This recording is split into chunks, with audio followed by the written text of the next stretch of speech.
사도신경으로 우리의 신앙을 고백하겠습니다.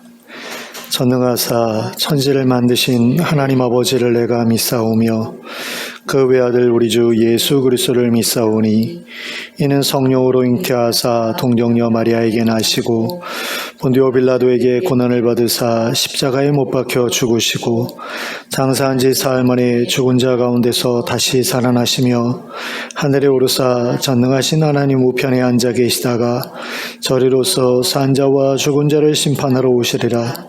성령을 믿사오며 거룩한 공회와 성도가 서로 교통하는 것과 죄를 사하여 주시는 것과 몸이 다시 사는 것과 영원히 사는 것을 믿사옵나이다. 아멘. 찬송가 93장을 함께 찬송하겠습니다.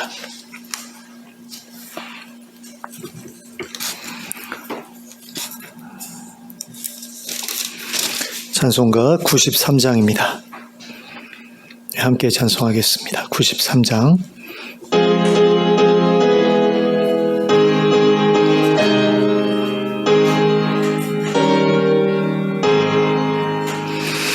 예수는 나의 힘이요 내 생명 되시니 구주 예수 떠나 살면 죄 중에 빠지리. 눈물이 앞을 가리고 내 맘에 근심 쌓일 때 위로하고 힘주시리 주 예수. 예수는 나의 힘이요 내 친구 되시니 은혜를 간구하면 풍성히 받으리. 햇빛과 비를 주시니 추수할 곡식 많도다. 귀한 열매 주시는 이 주 예수. 예수는 나의 힘이요 내 기쁨 되시니 명령을 준행하여 늘 충성하겠네. 주야로 보호하시며 바른 길 가게 하시니 의지하고 따라가리 주 예수. 예수는 나의 힘이요 내 소망 되시니 이 세상을 떠나갈 때 곧 영생 얻으리. 주야 을 주시고 영원한 기쁨 주시니 나의 생명 나의 기쁨 주 예수. 아멘. 496장을 함께 찬송하겠습니다. 496장입니다.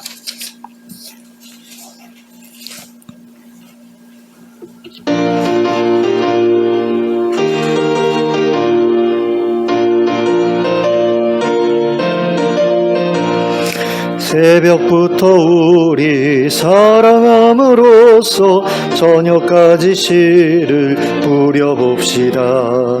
열매 차차이고 곡식 거둘 때에 기쁨으로 단을 거두리로다.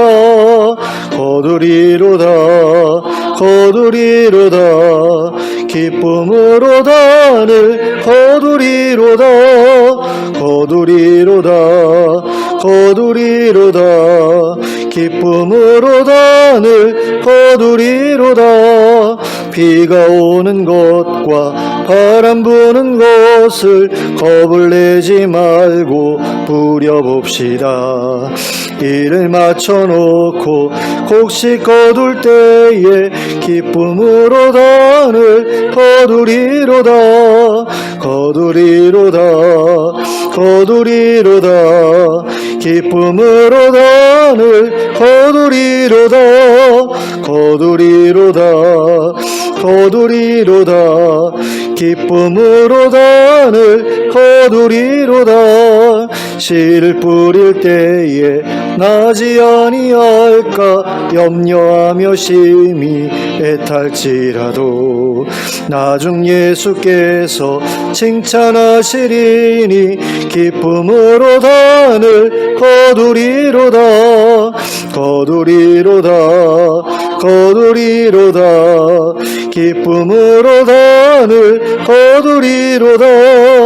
거두리로다. 거두리로다. 기쁨으로 단을 거두리로다. 아멘.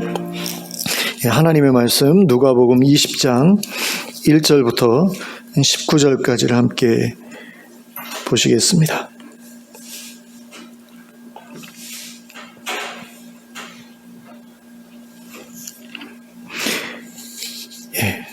누가복음 20장 1절부터 19절까지 함께 합독하도록 하겠습니다. 시작. 하루는 예수께서 성전에서 백성을 가르치시며 복음을 전하실새 대제사장들과 서기관들이 장로들과 함께 가까이 와서 말하여 이르되 당신이 무슨 권위로 이런 일을 하는지 이 권위를 준 이가 누구인지 우리에게 말하라. 대답하여 이르시되 나도 한 말을 너희에게 물으리니 내게 말하라. 요한의 세례가 하늘로부터냐 사람으로부터냐?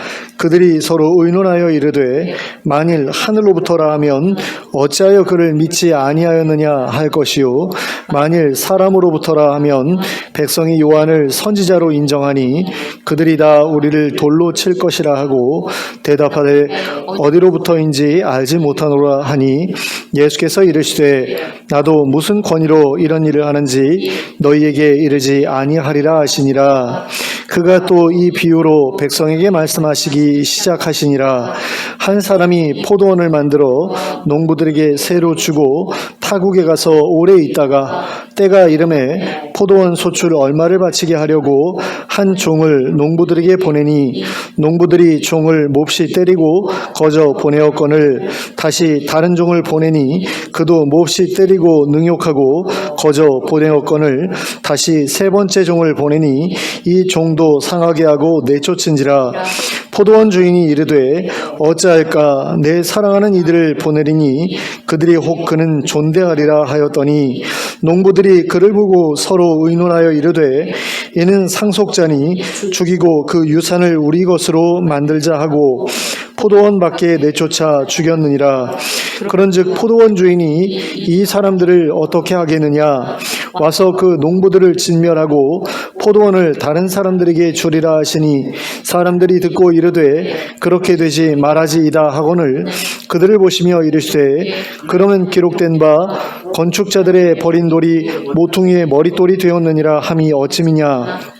무릇 이 돌 위에 떨어지는 자는 깨어지겠고 돌이 사람 위에 떨어지면 그를 가루로 만들어 흩으리라 하시니라. 서기관들과 대제사장들이 예수의 이 비유는 자기들을 가리켜 말씀하신 줄 알고 즉시 잡고다 하되 백성을 두려워하더라. 아멘. 오늘 우리가 함께 읽은 본문에는 예수님께서 예루살렘에 들어가신 뒤에 벌어졌던 일을 소개하고 있습니다. 그때 예수님께서는 성전에서 백성을 가르치시며 복음을 전하고 계셨는데 대제사장들과 서기관들과 장로들이 예수님을 찾아와 이렇게 물었습니다. 2절 말씀입니다. 당신이 무슨 권위로 이런 일을 하는지 이 권위를 준 이가 누구인지 우리에게 말하라.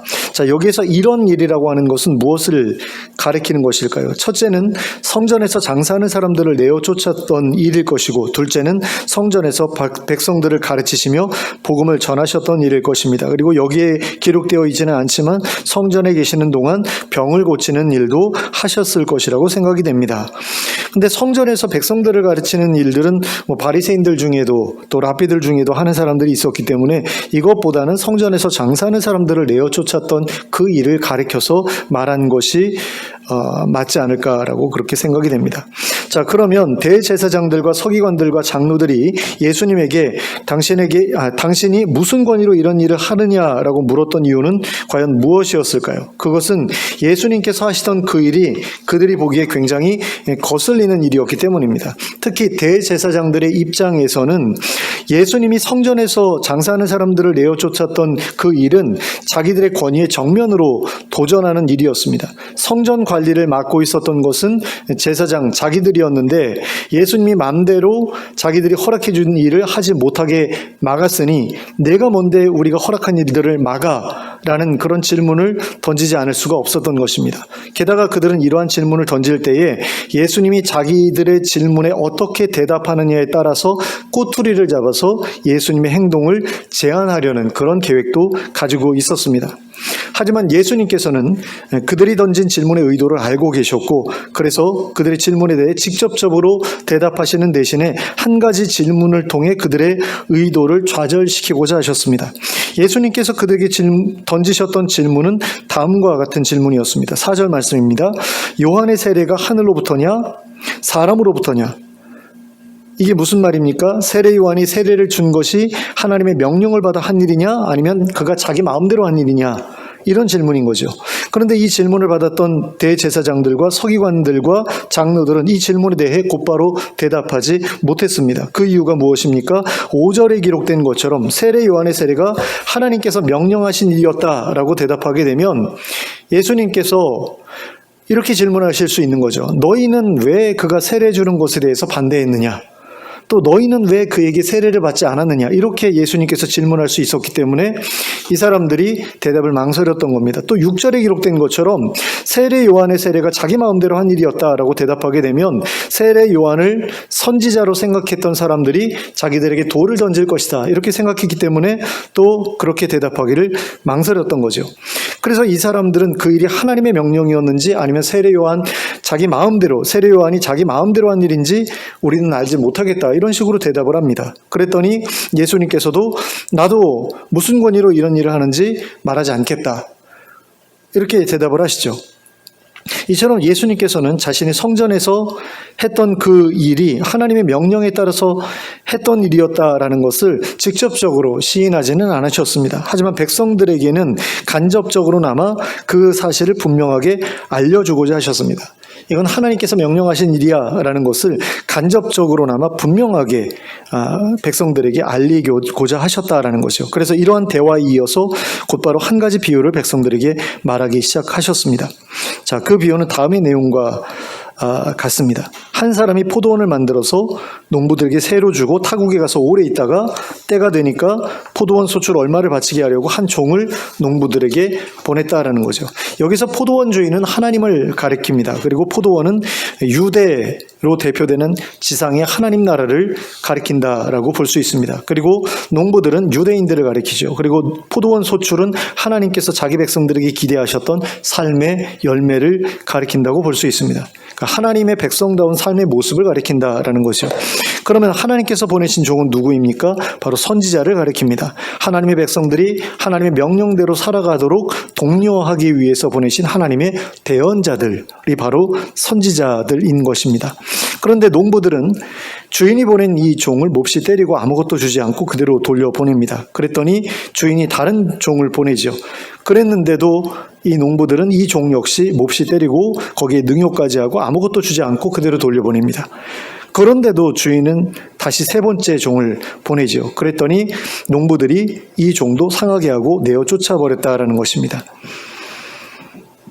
그리고 이 이야기는 유대인들이 하나님께서 바라시던 삶을 살아내지 못했다는 것과 그것을 책망하기 위해 하나님께서 보내셨던 선지자들을 계속해서 박해했다라는 것을 의미합니다. 그런데 우리가 만일 포도원의 주인이었다라고 한다면, 그리고 이런 일이 계속해서 반복되는 것을 보았다고 한다면 우리는 주저하지 않고 농부들을 징치하기 위해 어떤 조치를 취했을 겁니다. 자신의 종을 3번이나 보냈는데도 소장료를 바치지 않았을 뿐더러 자기가 보낸 종을 상하게 만들어 돌려보냈는데 어떻게 그것을 그냥 참고 가만히 지켜보고만 있을 수 있겠습니까? 그런데 이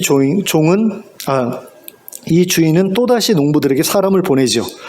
심지어 그 사람은 종이 아니라 주인이 사랑하던 아들이었습니다. 이 주인의 생각에는 아무리 못돼 먹은 사람들이라고 하더라도 내 아들만큼은 존중하겠지, 이런 생각이 들었던 것이고, 그래서 종이 아닌 아들을 직접 보냈던 겁니다. 그런데 이 농부들은 주인의 기대와는 완전히 반대되는 짓을 저질러 버리고 맙니다. 그들은 주인의 상속자인 아들을 죽이면 주인의 유산을 자기들이 가로챌 수 있을 것이라는 생각을 가지고 그 아들을 포도원 밖으로 내쫓아서 죽여버렸던 겁니다.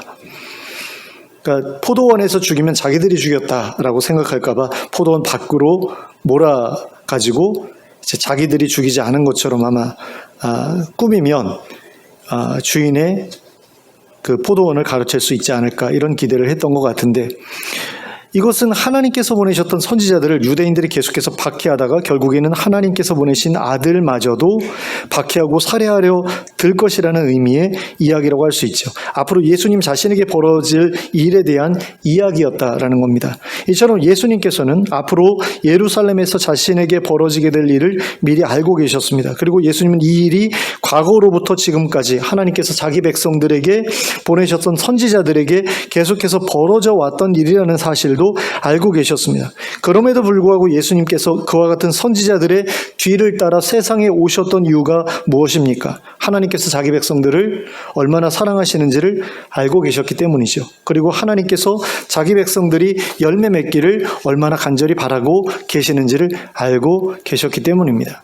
그래서 그 하나님의 마음을 가지고 세상에 오셔서 이 백성들로 하여금 하나님께 사랑받는 자가 되도록 하기 위해서, 그리고 하나님 앞에서 열매 맺는 자가 되도록 하기 위해서 이 세상에 오신 거죠. 선지자들이 다 박해받고 그렇게 죽임당하고 했던 것을 아시면서도 예수님이 세상에 오셨다라는 겁니다.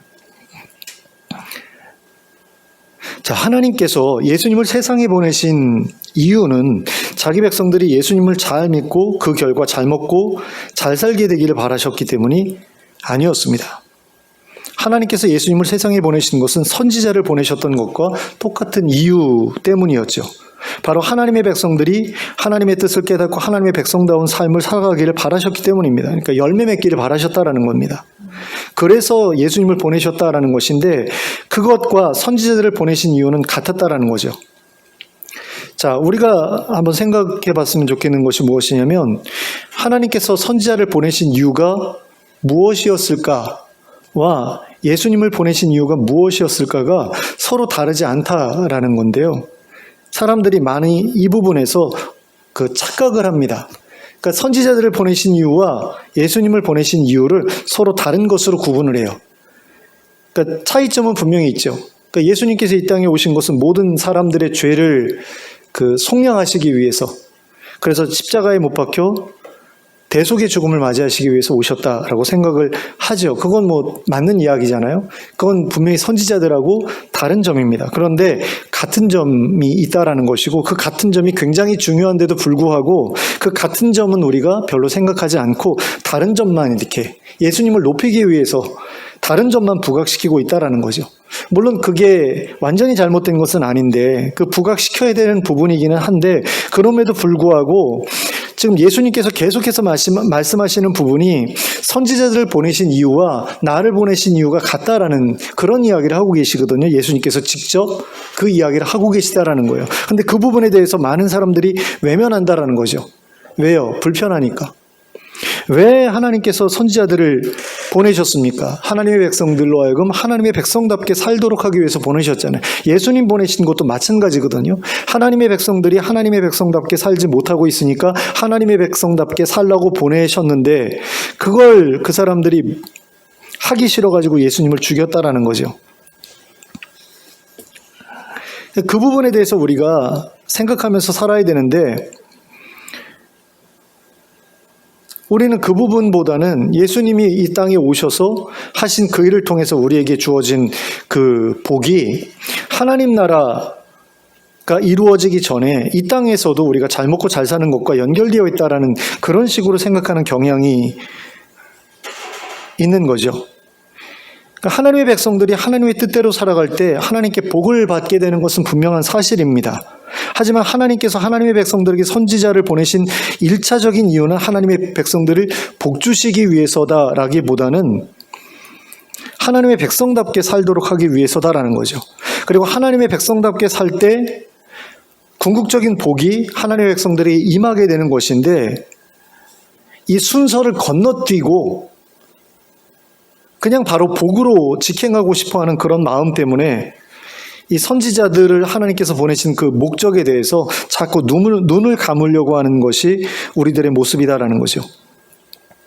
만약 하나님께서 선지자들을 보내신 1차적인 이유가 자기 백성들에게 복을 주시기 위해서다라고 한다면 하나님의 백성들이 선지자들을 거절할 이유가 없지요. 하나님의 보내신 선지자들을 잘 그냥 떠받들기만 해도 복을 받게 된다라고 한다면 선지자들을 박해할 이유가 없는 거 아닙니까?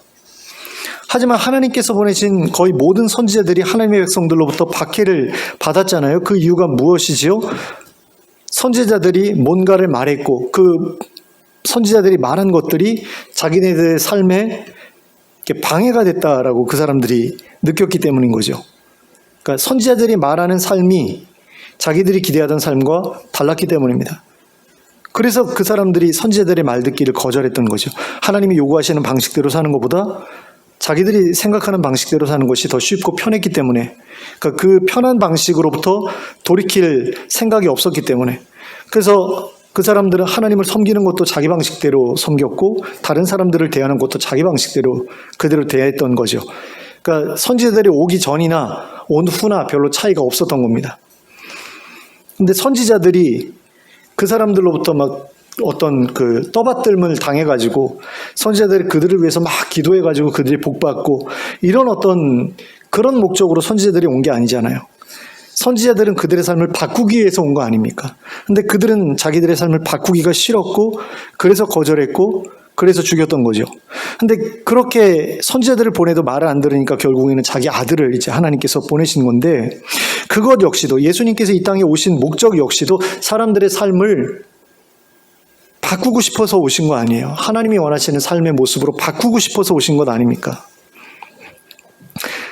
근데 유대인들의 종교 지도자들이 그게 싫었던 거죠.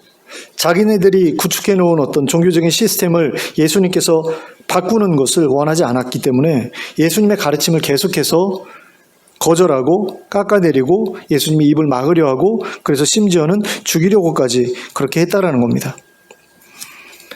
그런데 그들이 하나님이 보내신 선지자들이 죽인다고 해도 하나님마저도 없앨 수는 없는 거잖아요. 하나님마저도 어떻게 할 수는 없는 거 아닙니까? 그러므로 그들은 결국 하나님의 진노 가운데 심판을 받게 될 운명에 놓여질 수밖에 없는 거죠. 그래서 예수님께서는 포도원 주인이 결국 농부들을 심판하고 진멸하고 포도원을 다른 사람들에게 주게 될 것이라는 말씀으로 그들의 비극적인 운명을 예언하셨습니다. 그런데 이러한 예수님의 말씀을 들은 사람들은 어떻게 그런 일이 벌어질 수 있겠느냐라고 되묻죠. 소작농들이 주인의 아들을 죽이는 일이나 주인이 소작농들을 죽이고 다른 소작농들에게 포도원을 넘기는 일과 같은 그런 일은 벌어지지 않을 것이다 라는 그런 이야기입니다. 그러니까 자기들의 선조들이 선지자들을 죽이기는 했어도 자기들이 하나님의 아들을 죽이는 일은 버리지 않을 것이다 라는 그런 이야기입니다. 그리고 하나님께서 자기들을 버리시는 일 또한 벌어지지 않을 것이다. 이 사람들은 그렇게 믿고 있었고, 그래서 설마 그런 일이 벌어지겠습니까? 라는 식으로 이제 예수님께 말씀드렸던 거죠. 근데 실제로 그런 일이 벌어졌잖아요. 그리고 벌어질 것이라고 하나님께서도 미리 말씀하셨잖아요. 그 미리 말씀하신 내용이 바로 예수님께서 17절에서 말씀하신 내용이죠. 그들을 보시며 이르시되 그러면 기록된 바 건축자들의 버린 돌이 모퉁이의 머릿돌이 되었느니라 함이 어찌미냐. 자, 건축자들의 버린 돌이 뭡니까? 하나님의 백성들로부터 버려진 누군가를 의미하죠. 그런데 그 사람이 어떻게 되었다고 말씀하고 있습니까? 모퉁이의 머릿돌이 되었다라고 말씀하고 있습니다. 그러니까 하나님의 백성들이 버렸던 그 사람이 하나님 나라의 주춧돌이 되었다라는 거죠. 그 사람으로 하여금 하나님 나라를 세우도록 하나님께서 만드셨다라는 겁니다. 그러니까 사람들에게 버려진 하나님의 아들이 하나님 나라를 세우게 되었다라는 그런 이야기를 하면서, 야, 니들이 그렇게 말하는데 이건 또 무슨 이야기야? 라는 그런 이야기를 하시는 거죠. 하나님께서 너희들이 하나님의 아들을 버릴 것이다 라고 말씀하셨잖아. 근데 그 하나님의 아들이 하나님 나라 세울 거라고 말씀하셨잖아. 그럼 너희들이 그 나라 백성으로 살아갈 수 있겠어 없겠어? 이런 말씀을 하신 거죠. 그런 가운데 이제 18절에서는 또 이런 말씀을 하시는 것을 볼 수 있습니다. 무릇 이 돌 위에 떨어지는 자는 깨어지겠고 이 돌이 사람 위에 떨어지면 그를 가루로 만들어 흩으리라. 자, 하나님의 아들을 대적한 자들은 가루가 되어 흩어질 것이다 라는 말씀이죠. 하나님의 심판을 받게 될 것이라는 말씀입니다. 그런데 이 말씀은 바로 예수님을 대적하던 대제사장들과 서기관들을 가리켜 하신 말씀이죠. 그리고 대제사장들과 서기관들도 예수님의 이 말씀이 자기들을 가리켜 한 말씀인 줄 알았습니다. 그래서 그들은 어떻게든 예수님을 붙잡아다가 해치고 싶어 했는데 사람들 때문에 하지 못했던 것을 보게 됩니다. 근데 그럼에도 불구하고 계속해서 기회를 노리다가 결국에는 예수님을 붙잡아서 십자가에 못 박죠. 그리고 그럼으로써 하나님께서 예언하셨던 그 일이 그대로 진행됩니다. 하나님의 백성들이 하나님의 아들을 죽이고 그 결과 진멸을 당하고 하나님 나라를 이방인들에게 넘겨주는 그런 일이 벌어지죠. 그래서 이방인이었던 우리들이 이렇게 하나님의 백성이 되어 살아갈 수 있게 된 것입니다. 이방인이었던 우리들이 하나님 나라를 차지할 수 있게 되었다라는 거죠. 이 부분이 굉장히 중요한 부분입니다. 우리는 그들이 보기에는 이방인이었던 사람들입니다. 그런데 그 사람들의 실패를 통해서 그 사람들이 그 왕을 거절했기 때문에 그 왕을 우리 왕으로 모시겠다고 했던 우리가 하나님 나라의 백성이 될 수 있었던 거죠. 그러므로 이제는 우리가 포도원의 농부가 된 겁니다. 포도원이 우리 차지가 된 거예요. 이 지상에 하나님 나라가 우리 것이 된 것입니다. 그래서 그 포도원을 돌보게 되는 그런 책무가 우리에게 주어지게 된 거죠. 그래서 하나님께 소출을 바쳐야 하는 책임도 우리에게 넘어온 겁니다. 그러니까 하나님의 백성다운 삶을 살아야 될 책임을 우리가 갖게 되었다라는 겁니다. 이게 우리에게 큰 복인데요. 이 책임에 대해서 무지한 분들이 얼마나 많은지 모릅니다. 그러니까 예수님을 잘 믿는다라는 것을 교회 안에서 종교적인 신앙생활을 잘하는 것으로만 생각하는 그런 분들이 참 많은 것을 봐요. 근데 그렇게 교회 안에서는 잘하는데 사회에 나가서는 완전히 엉망인 그런 사람들이 굉장히 많죠. 그래서 오늘날의 기독교인들을 보면 하나님을 알지 못하는 사람들과 별로 다를 바가 없는 그런 모습을 봅니다. 근데 그게 바로 예수님 당시의 유대인들과 너무나 똑같은 모습이라는 겁니다. 왜 선지자들이 와서 유대인들을 비판했습니까? 유대인들의 삶이 이방인들의 삶과 전혀 차이가 없었기 때문이죠. 그래서 야, 니들 모습 보니까 하나님의 백성답지 않아. 이방인들이 하는 것보다 더 심해. 이러면서 이렇게 책망을 했던 게 선지자들의 모습 아닙니까? 예수님께서 오셔서 말씀하신 것도 마찬가지인 거죠. 야, 니들 하나님의 백성이라고 하면서 유대인이라고 하면서 이방인들하고 너희들의 삶을 보니까 별로 차이가 없어. 이게 예수님의 이야기죠. 근데 차이가 전혀 없지는 않았잖아요. 어떤 차이가 있었습니까? 유대인들은 하나님을 섬기는 종교 행위를 열심히 했죠. 율법을 지키는 그런 일을 열심히 하긴 했는데 막상 하나님이 볼 때에 하나님의 백성다운 삶의 모습은 없었다라는 겁니다. 이방인들하고 유대인들의 차이는 종교적인 차이 말고는 어떤 도덕적이거나 윤리적인 면에서의, 그러니까 하나님 나라 윤리라는 측면에서 별로 차이가 없었다라는 겁니다. 근데 교회 안에서는 신앙생활 열심히 하고 예배 열심히 드리고 뭐 봉사도 열심히 하고 헌금도 열심히 하지만 막상 자기 주변 사람들과의 관계 속에서, 자기의 직장에서, 자기의 가정에서 자기 가족들을 대하는 모습이나 자기의 동료들을 대하는 모습을 보면 전혀 차이가 없는 그런 기독교인들이 너무나 많다라는 거죠. 그래서 정직하지 못한 기독교인, 탐욕스러운 기독교인, 다른 사람들에게 갑질하는 기독교인, 무례하고 불친절한 기독교인이라는 표현이 전혀 어색하지 않은 그런 오늘날을 우리가 살아가고 있는 것을 보게 된다라는 겁니다. 그런 가운데 하나님의 백성답게 살아가자고 말하는 사람들은 많은 사람들로부터 왕따를 당하는 것 같은 어떤 그런 분위기가 오늘날의 분위기가 아닌가라는 그런 생각이 듭니다. 그러니까 하나님의 백성답게 살아가자라고 이야기를 하면 기독교인들로부터 조롱을 받는 어떤 그런 모습들이 오늘날 한국교회의 모습이 아닌가라는 그런 생각이 들어요. 근데 늘 그런 역사 속에서 보면 늘 그런 모습들이 있었던 것을 봅니다. 그러니까 감리교가 처음 태동되었을 때 모습을 보면 이 사람들이 하나님의 백성답게 살자라고 이야기를 할 때 그것에 대해서 기독교인이라고 하는 사람들이 그 당시에는 거의 모든 사람들이 기독교인이었잖아요. 영국의 모든 사람들이 태어날 때부터 국교도가 아니었습니까? 그런데 이런 모습은 하나님의 백성다운 모습이 아니야 라고 해가지고 이제 웨슬레가 어떤 개혁 운동을 시작을 하죠. 근데 그런 사람들을 보면서 막 조롱하던 것이 그 당시 기독교인들의 모습이었거든요. 근데 그 전에도 또 종교개혁 시대 때 장로교가 일어날 때도 그런 일이 있었던 것을 보고, 그래서 계속해서 뭔가 기독교인들이 기독교인답지 못한, 하나님의 백성답지 못한 삶을 살아갈 때마다 개혁운동이 일어났거든요. 계속해서 개혁운동이 일어나고 또 부흥이 일어나고 대각성운동이 일어나고 막 이런 식의 어떤 일들이 일어나는데, 그럼에도 불구하고 계속해서 교회는 타락해가는 그런 모습들을 보여주었고, 그런 타락한 교회에 맞서서 이렇게 살지 말자고 외쳤던 사람들은 늘 외면을 받고 또 사람들로부터 박해당하는 그런 일들이 끊이지 않고 일어났다라는 겁니다. 그러니까 예수님께서 이 비유에서 말씀하신 것처럼 하나님의 말씀을 올곧게 전했던 하나님의 백성들, 하나님의 백성답게 살자, 우리 이제 더 이상은 이렇게 살지 말자고 이야기했던 거의 대부분의 하나님의 종들은 사람들로부터 거부와 박해를 당해왔다라는 겁니다. 그리고 오늘날에도 그것은 마찬가지가 아닌가라는 그런 생각을 해봅니다. 그러니까 막상 그런 삶을 추구하면서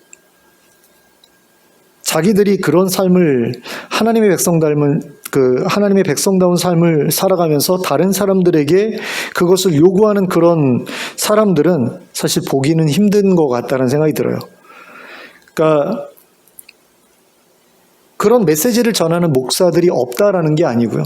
그런 메시지를 전하는 목사들조차도 실제로 그렇게 살지 못하고 있는 그런 모습들 가운데에서 말로만 그렇게 말하는 그런 분들이 대부분이고, 그러다 보니까 그들의 메시지를 듣고 살아가는 모습들의 어떤 그 현상들을 보면 전혀 그 메시지와는 맞지 않는, 그러니까 자기도 그렇게 못 살면서 그런 메시지를 흉내내고 있는 목회자들과 또 그런 목회자들의 모습을 보면서 저 정도면 살면 되겠구나 라는 그런 생각을 가지고 살아가는 성도들이 대부분이지, 정말로 예수님께서 말씀하셨던 선지자들이 말했던 그런 정도의 어떤 모습을 가지고 살아가는 그런 사람들은 보기가 쉽지 않다라는 거죠. 그러니까 제가 예전에 어떤 책을 읽은 적이 있는데요. 그 책 이름이 레디컬 크리스찬인가 뭐 그런 책이었던 걸로 기억해요. 그러니까 급진적인 그리스도인의 삶에 대해서 이야기를 하는 메시지를 딱 이제 어떤 목사님의 설교를 이렇게 적어놨는데요. 그러니까 레디컬이라는 건 급진적인, 뭐 굉장히 과격한 어떤 그런 그 모습의 어떤 개혁적인 삶을 이야기하는 것이다라고 했는데, 제가 막상 읽어보니까 별거 아니네라는 생각이 들더라고요. 요즘에 웬만한 교회 성도들은 다 이렇게 살고 있잖아 라고 생각되는 그런 모습을 가지고 레디컬이라고 이야기를 하는데, 저는 그게 좀 웃겼어요. 아니, 이게 무슨 레디컬이야. 그러니까 복음서에 나타난 그 예수님과 예수님의 제자들의 모습을 보면 너무 급격한 변화의 삶을 요구하잖아요. 그러니까 삭개오만 봐도 얼마나 그 급격한 어떤 변화를 보여줍니까? 근데 오늘날의 기독교인 중에 예수 믿고서 나 삭개오처럼 할래 이런 사람들 보기 어렵지 않습니까? 근데 그 정도는 되어야 솔직히 레디컬이라는 말을 쓸 수가 있는 건데 전혀 그런 것도 아니에요. 그냥 대부분의 기독교인들이 걸어가고 있는 그 삶의 궤적들을 이야기하면서 이게 레디컬이야 라고 말하는 게 오늘날의 모습이라는 거죠. 이게 예수님의 뒤를 따르는 삶이야 라고 이야기를 하는데 막상 보면 전혀 예수님하고 닮지 않았다라는 거예요. 교회에서 제자훈련이라고 하는데 그 제자훈련이라는 것을 보면 그냥 성경 공부, 어떤 그 소그룹 성경 공부 안에서 뭔가 이렇게 어떤 상호 간의 좋은 어떤 영향력 때문에 사람들의 삶이 변화되는 어떤 그런 모습들을 보이는데, 그 정도는 뭐 과거에도 있었던, 그러니까 웨슬레가 만들었던 그 구역 있잖아요. 그 구역 모임에서도 그 당시에 있었던 것과 비슷한 어떤 정도거든요. 근데 그 정도를 가지고 정말 예수님께서 사셨던, 제자들과 함께 사셨던 그런 제자훈련의 모습이라고 할 수 있느냐라고 보면 아니거든요. 그러니까 우리가 복음서를 제대로 읽으면 예수님이 말씀하신 하나님 나라 백성의 삶이라는 것은 굉장히 살아내기 쉽지 않은 그런 모습이에요. 그러다 보니까 이제 외면을 할 수밖에 없는 것이고, 그리고 그렇게 살고자 하는 그런 마음을 가지고 있더라도 이제 절망하게 되는 경우가 참으로 많다는 생각이 들어요. 그러니까 제가 볼 때 정말로 성경에 나오는 그 복음서에 나오는 예수님과 그 제자들의 삶을 그대로 닮아가려고 살아가는 사람들은 교회 안에서, 교계 안에서 정말 쳐다보기가, 그러니까 발견하기가 정말 쉽지 않은 그런 너무나 소수의 사람들만이 살아가고 있는 그런 모습으로 보여지거든요. 근데 그런 삶을 살아가려고 하다 보니까 포기해야 될 것도 너무 많고 너무 힘들게 느껴지는 부분들도 많고, 그러다 보니까 많은 사람들이 절망하게 되고 그런 가운데에서 현실과 타협하게 되고 그렇게 살아가고 있다라는 그런 생각이 듭니다. 그래서 한국교회의 모습을 보면, 뭐 한국교회뿐만 아니라 교회라는 어떤 공동체의 모습을 보면 절망에 사로잡히지 않는 게 참 어렵지 않은가라는 생각이 듭니다. 근데 이것은 자기 자신을 바라봐도 마찬가지죠. 나의 모습을 보면 참 형편없구나. 하나님 앞에서 정말 하나님 백성답지 못하구나. 근데 그 하나님 백성답지 못한 모습에서 벗어나서 어떤 정말 하나님이 기뻐하실 만한 모습으로 살아가는 게 정말 쉽지 않구나라는 그런 생각을 하게 되거든요.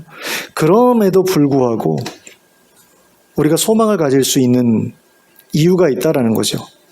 그게 뭐냐면 하나님께서 마침내 타락한 교회와 목회자들을 심판하시고 새롭고 완전한 교회를 일으키실 것이라는 약속이 있기 때문입니다. 그러니까 완성된 하나님의 나라가 새롭고 완전한 교회가 될 것이기 때문이죠. 그런데 그 교회 안에 우리가 속해서 우리가 발버둥 칠 때 결국에는 그 완성된 하나님 나라에 우리가 들어가게 될 것을 우리가 소망하기 때문이다라는 겁니다.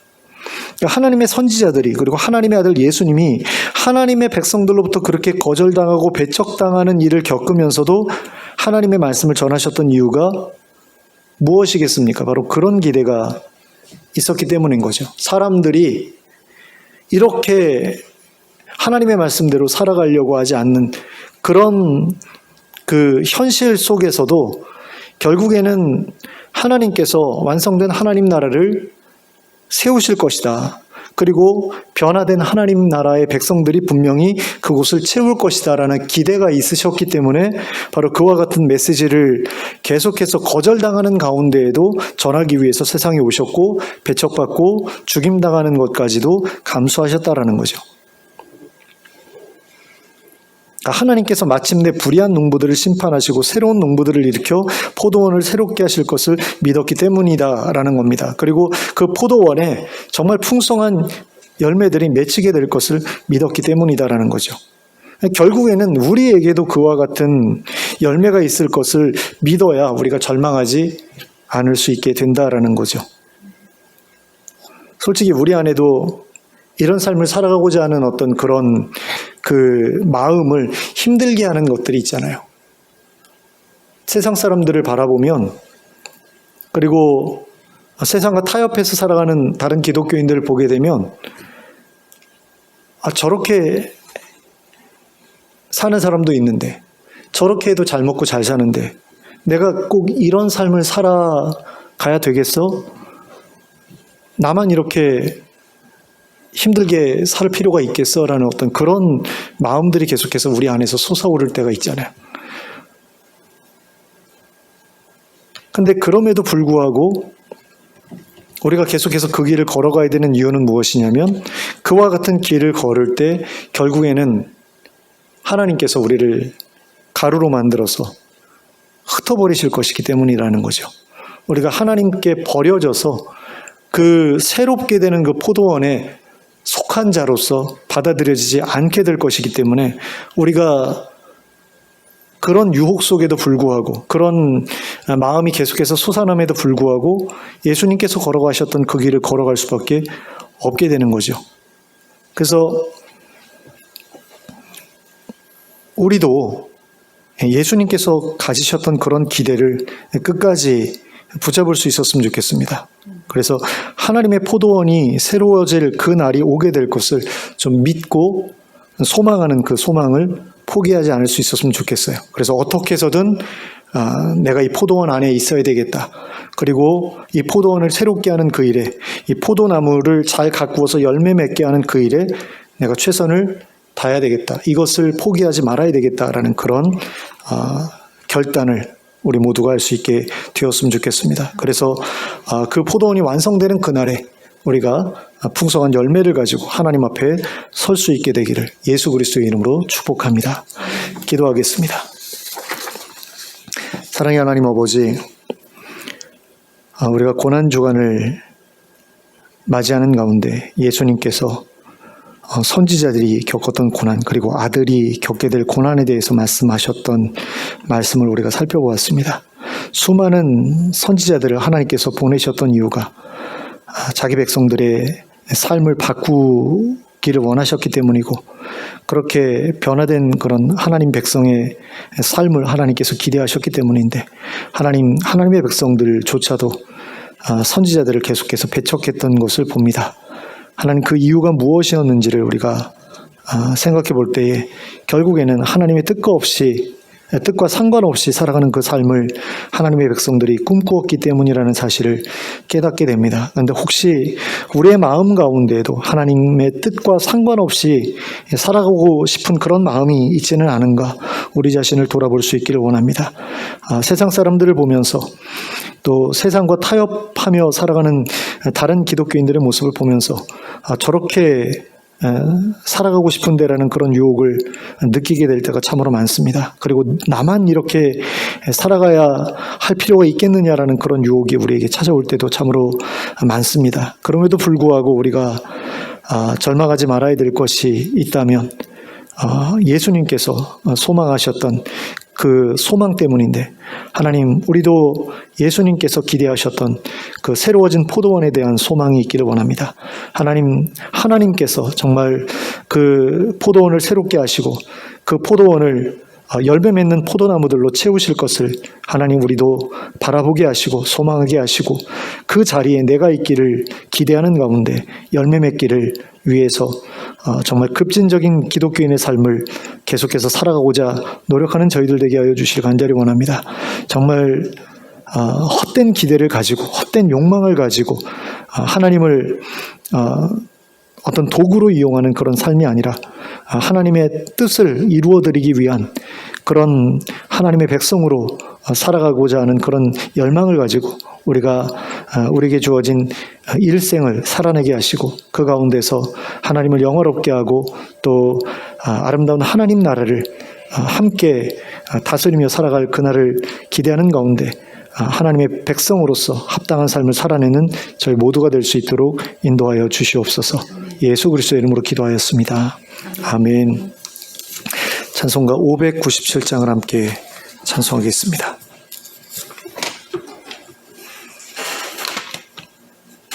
찬송가 597장입니다.